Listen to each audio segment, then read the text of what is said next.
செய்கிறாரோ அதற்கு இணையாக நீங்களும் வெறும் ஒரு 10 ரூபாய் காசுல இந்த அரசு ஊழியரை பார்த்து என்னையா வேலை செய்ய சொல்லியா? சட்டம் என்ன சொல்லுது? சட்டப்படி நீ என்ன வேலை செய்யணும், எப்படி செஞ்சுட்டு இருக்கிற எனக்கு சொல்லு. நீ வேலை செய்யறது காட்டு. ஊர்ல எவ்வளவு ரோடு பண்ணிட்டு இருக்கிற, என்ன எஸ்டிமேட் காமிச்சிருக்க காட்டு. என்ன மணல் போடணும், என்ன ஜல்லி போடணும், என்ன தார் போடணும்.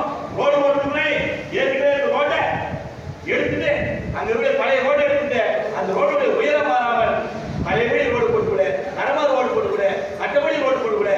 அதை அமைச்சரை போல் நான் ஆய்வு செய்வேன்.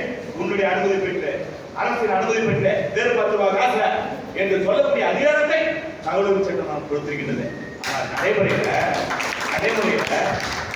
என்னன்னு பார்த்தா இங்க கவர்னர் மாதிரி ஆய்வு செய்து தம்பி வந்திருக்கார் ரோமன் சாருடைய நாடி ஒரு கல்லூரி மாணவர், எளிய கல்லூரி மாணவர் காலையில் மதவசம் படிச்சுட்டு இருக்கார். ஆட்சியை போட்டு கவர்னர் மாளிகை ஒரு கல்லூரி மாணவன், ஒரு விவசாயியுடைய மகன், ஒரு சாதாரண விவசாயியுடைய மகன் கல்லூரி படிப்பவர் கவர்னர் மாளிகை ஆய்வு செய்கிறார். ஆனால் கிராமத்துல ஒரு விவசாயிக்கு ஆட்சியை போட்டா, ஒரு கூட்டுறவு சங்கத்துக்கு ஆட்சியை போட்டா, ஒரு பயிர்கிழங்கு ஆட்சியை போட்டா என்ன நடக்குதுன்னு பாத்தீங்கன்னா நம்ம பழனிராஜா போன்ற சமூக ஆர்வலர்கள், தகவல் ஆர்வலர்கள் மிரட்டப்படுகிறார்கள், தாக்கப்படுகிறார்கள், பொய் வழக்குக்கு உள்ளாகிறார்கள். இதனுடைய உச்சகட்டமாக இந்த தமிழ்நாட்டிலே பார்த்தீங்கன்னா புதுக்கோட்டை மாவட்டத்தில் ஜெயபுரியில் இருக்கின்ற மிகப்பெரிய சமூக ஆர்வலர் கனிமூலம் கொட்டைக்கு எதிராக போராடுகின்றார்.